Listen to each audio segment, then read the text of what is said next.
Hey guys, this is Mohit Kumar Kashyap and you are watching Gurukul hub YouTube channel. और आज की इस वीडियो में बात करें तो भारत सरकार यानी कि रेल मंत्रालय ने कांस्टेबल यानी कि आरपीएफ के लिए वैकेंसी के लिए नोटिफिकेशन जारी कर दिया है। और यहाँ पर सबसे पहले ऊपर बात कर लेते हैं 7वें वेतन आयोग के बाद जो सैलरी है वो 21,700 है प्रारंभिक वेतन। ठीक है, तो ऑनलाइन रजिस्ट्रेशन जो स्टार्ट हो रहा है वो हो रहा है 1 जून से। 1/6/2018 से स्टार्ट होगा और रजिस्ट्रेशन बंद होने की तिथि है 30 जून। ठीक, और इसकी जो परीक्षा होगी कंप्यूटर आधारित परीक्षा होगी सितंबर-अक्टूबर 2018 में। तो करीब करीब 9,000 के आसपास वैकेंसी के लिए नोटिफिकेशन जारी हुआ है। मैं बारी बारी से आपको सारी चीज़ें बता देता हूँ कौन कौन इसके लिए एलिजिबल है, डेट इसके लिए एलिजिबिलिटी क्राइटेरिया क्या है, ठीक है, क्वालिफिकेशन क्या मांगी है, कितनी एज लिमिट मांगी है, तो वो सब यहाँ पर मैं डिस्कस कर लेता हूँ आपके साथ। तो देखिए यहाँ पर अगर बात की जाए, सबसे पहले वैकेंसी की बात की जाए तो यहाँ जोन वाइज वैकेंसीज क्लियर की गई हैं। दक्षिण रेलवे, दक्षिण पश्चिम रेलवे, दक्षिण मध्य रेलवे 804 वैकेंसी है। फिर आगे उसी हिसाब से देखिए जोन वाइज यहाँ पर आप वैकेंसी का सारा डेटा देख सकते हैं। आप इसकी पीडीएफ ले सकते हैं और मैंने डाउनलोड करके अपने टेलीग्राम ग्रुप में डाल दी है, तो वहाँ से आप इसकी पीडीएफ देख लीजिए। आपको डाउनलोड करने की कहीं दूसरी जगह जाने की ज़रूरत नहीं है, तो वहाँ से आप देख लीजिए। तो 4,403 वैकेंसी यहाँ पर ये दिखा रहा है, ठीक है, पुरुषों के लिए। और महिलाओं के लिए बात की जाए तो लगभग बराबर ही 4,216 है, 4,216 है। तो बहुत थोड़ा सा अंतर है। तो कुल मिला के यही बात देखी जाए कि 51% और 49% लगभग ऐसे मान के चलिए, तो लगभग पूरा बराबर की हिस्सेदारी मिली है यहाँ पर गर्ल्स के लिए भी। तो गर्ल्स के लिए एग्ज़ाम भरना बहुत ज़्यादा ज़रूरी हो जाता है। कोई भी गर्ल्स अगर पुलिस फोर्स में जाना चाहती है और रेलवे की पुलिस फोर्स में नौकरी करने में सक्षम है, कर सकती है, तो बिल्कुल उसके लिए एक अच्छी अपॉर्चुनिटी है। ठीक है गाइस, और आगे चलें तो आगे देखते हैं कि यहाँ पर बात करें, यहाँ पर शैक्षिक योग्यता की और आयु की बात करें तो यहाँ पर किसी भी मान्यता प्राप्त बोर्ड से आपको 10वीं यानी कि मैट्रिक की परीक्षा उत्तीर्ण होना जरूरी है। न्यूनतम एज की बात की जाए 18 साल है, अधिकतम 25 वर्ष है। ठीक, और यहाँ पर अगर शारीरिक मापन की बात की जाए, जो कि ये बहुत ज़्यादा ज़रूरी होता है जब भी आप इस तरह के एग्ज़ाम के लिए जाते हैं, तो यहाँ पर अनरिजर्व कैटेगरी और ओबीसी कैटेगरी के लिए पुरुष के लिए 165 सेंटीमीटर और महिला के लिए 157 सेंटीमीटर है। वहीं SC ST के लिए 160 पुरुष के लिए, 152 महिला के लिए। बाकी अदर हैं गढ़वाली, गोरखा, मराठा, डोंगरा, उसके हिसाब से 163 एंड 155। यहाँ पर 36 सेंटीमीटर केवल पुरुषों के लिए दी गई है। तो अविस्तृत है 80 बिना फुलाव के, और फुलाव के साथ 85 है। SC ST के लिए 76.2 है और 81.2 है। बाकी के लिए 80 और 85 यहाँ पर दी गई है। ठीक है, तो यहाँ पर हमने एज की बात की, हमने क्वालिफिकेशन की बात की। यहाँ पर रिजर्वेशन बिल्कुल वही है जो कि सेंट्रल गवर्नमेंट के नॉर्म्स के अकॉर्डिंग होता है। ठीक है, SC ST के लिए 5 साल के लिए है, अन्य पिछड़ा नॉन क्रीमी लेयर के लिए 3 साल है, और जो भूतपूर्व सैनिक वगैरह हैं 6 महीने की निरंतर सेवा प्रदान कर लिए उनके लिए 3 साल, अनारक्षित और 6 साल अन्य पिछड़ा वर्ग और अनुसूचित जाति जनजाति यानी कि SC ST के लिए 8 साल। तो वही सब इसमें क्लियर दिया गया है। ठीक, तो वो सब आप अपने अकॉर्डिंग देख सकते हैं। अब यहाँ पर बात आती है कि कौन कौन इसको फॉर्म को फिल कर सकता है। कुछ बच्चे एज को लेकर हमेशा कन्फ्यूज़न में रहते हैं।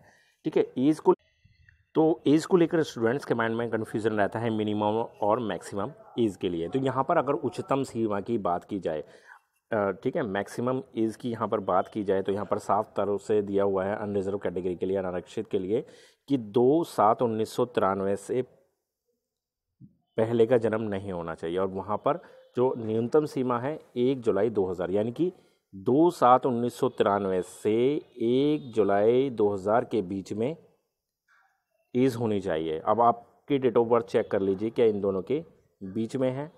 ठीक है, वहीं अन्य पिछड़ा वर्ग के लिए देख लीजिए 2/7/90 से 2000, और अनारक्षित, ठीक है, सॉरी, SC ST के लिए 7 जुलाई 1988 से 1 जुलाई 2000। तो ये तो सभी के लिए है ना। इससे लेकर यहाँ चेक कर लीजिए अनरिजर्व के लिए, यहाँ चेक कर लीजिए OBC के लिए, और यहाँ कर लीजिए SC ST के लिए।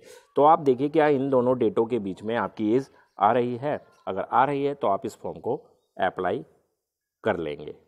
ठीक है, तो कोई भी कन्फ्यूज़न मुझे नहीं लगता आपका रहना चाहिए इस पॉइंट को अगर आप देखते हैं तो।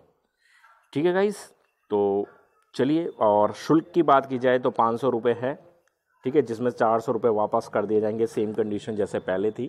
तो जब भी आप इसको फॉर्म को फिल करते हैं तो वहाँ पर अपना बैंक अकाउंट नंबर वगैरह डालना ना भूलें, ठीक है। और यहाँ पर अनुसूचित जाति जनजाति के लिए, महिला के लिए, आर्थिक रूप से पिछड़े वर्ग के अभ्यर्थियों के लिए, ठीक है, तो यहाँ पर जो रखी गई है राशि वो 250 रुपये है, और वो पूरी की पूरी वापस कर दी जाएगी आपके बैंक अकाउंट में जब आप एग्ज़ाम देते हैं। यहाँ पर साफ तौर पे लिखा हुआ है कि अधिसूचित रिक्तियों को रद्द करने की स्थिति में परीक्षा शुल्क वापस नहीं किया जाएगा। अगर पेपर कैंसिल हो जाता है तब कोई परीक्षा शुल्क वापस नहीं किया जाएगा। ठीक, तो अब बात करते हैं थोड़ा सा एग्ज़ाम को लेकर कि एग्ज़ाम किस तरीके का होगा, क्या एग्ज़ाम में आने वाला है, ठीक है, इसका सिलेबस क्या है, थोड़ा सा ये देख लेते हैं। सबसे पहले तो यहाँ पर मैं आपको एक बात बता दूँ, कंप्यूटर आधारित परीक्षा होगी, ठीक है, ऑनलाइन बेसिस पे पेपर होगा, और इसमें आपको ठीक है CBT के लिए दिनांक और समय का आयोजन एक साथ किया जाएगा, और इसमें भाषा का विकल्प होगा हिंदी, अंग्रेज़ी, उर्दू, तमिल, तेलुगु, कोंकणी, मलयालम, कन्नड़, मराठी, बंगाली, उड़िया, गुजराती, असमिया, मणिपुरी और पंजाबी, इन सभी भाषाओं में आप अपना पेपर का चयन कर सकते हैं। परीक्षा का स्तर वही 10वीं यानी कि मैट्रिक का होगा। प्रत्येक सही उत्तर के लिए 1 अंक मिलेगा, और गलत उत्तर के लिए 1/3 अंक काट दिया जाएगा। अगर उत्तर नहीं देते हैं तो कंडीशन में ना ही अंक मिलेगा ना ही काटा जाएगा। क्लियर।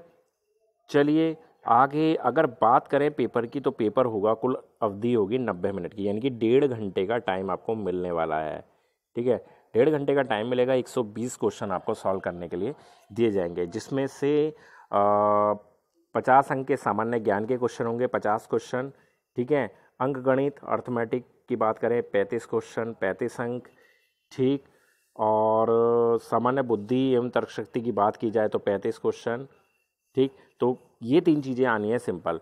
35 क्वेश्चन रीजनिंग से, 35 क्वेश्चन अंकगणित से, और 50 क्वेश्चन सामान्य ज्ञान से। तो कोई बहुत बड़ी बात नहीं है, वही आपका सिंपल वही सिलेबस है। ठीक है, एक बहुत अच्छी अपॉर्चुनिटी है, बहुत अच्छी अपॉर्चुनिटी है। मैं मानता हूँ इसको आपको नहीं जाने देना चाहिए, वेस्ट नहीं जाने देना। अगर आप रिटन क्लियर कर देते हैं तो उसका आपको दूसरे चरण में आपको PET एग्ज़ाम होगा, जिसमें आपकी शारीरिक दक्षता परीक्षा होगी और शारीरिक माप होगी, जिसमें 10 गुना रिक्तियों के 10 गुने स्टूडेंट्स को बुलाया जाएगा। और कांस्टेबल पुरुष के लिए जो यहाँ पर है फिजिकल है, वो 1600 मीटर दौड़ है 5 मिनट 45 सेकंड में। 1600 मीटर दौड़ 5 मिनट 45 सेकंड में। 14 फुट की लंबी कूद है और 4 फीट की ऊंची कूद है। वहीं महिला के लिए, गर्ल्स के लिए है 3 मिनट 40 सेकंड में 800 मीटर की दौड़। ठीक है, 3 मिनट 40 सेकंड में 800 मीटर की दौड़, और लंबी कूद 9 फीट और ऊंची कूद 3 फीट।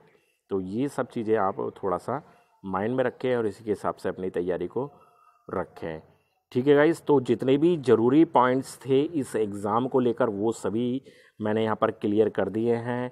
एग्ज़ाम होगा आपका सितंबर या फिर अक्टूबर, ये डेट अभी इन्होंने संभावित बताई है, क्योंकि अभी तो देखिए ALP का एग्ज़ाम होना है, ALP के एग्ज़ाम के बाद होगा ग्रुप D का एग्ज़ाम अगस्त सितंबर, तो उसके बाद ही एग्ज़ाम होगा। तो टाइम काफ़ी है, आप अच्छे से प्रिपेयर करके चलें। ग्रुप D की आपने तैयारी शुरू कर ही दी होगी, ग्रुप D की जो तैयारी कर रहे हैं वो भी RPF के लिए अप्लाई कर सकते हैं अगर इच्छुक है, पुलिस डिपार्टमेंट में, यानी कि रेलवे के पुलिस डिपार्टमेंट में अगर आप नौकरी करना चाहते हैं। फिर भी मैंने अपनी तरफ से आपको सभी इसमें एग्ज़ाम से रिलेटेड सभी डाउट्स को क्लियर करने की कोशिश की है। अगर आप भी अभी भी कोई ऐसा डाउट है जो आपकी अभी समझ में नहीं आया, क्लियर नहीं हुआ है, तो आप मुझे बताइए, कमेंट बॉक्स में बताइए, मैं आपका क्वेश्चन उसका आंसर 100% दूंगा। ठीक है गाइस, तो आज की वीडियो में बस इतना ही। वीडियो आपको पसंद आई हो तो वीडियो को लाइक करें, शेयर करें और हमारे चैनल को सब्सक्राइब करना ना भूलें।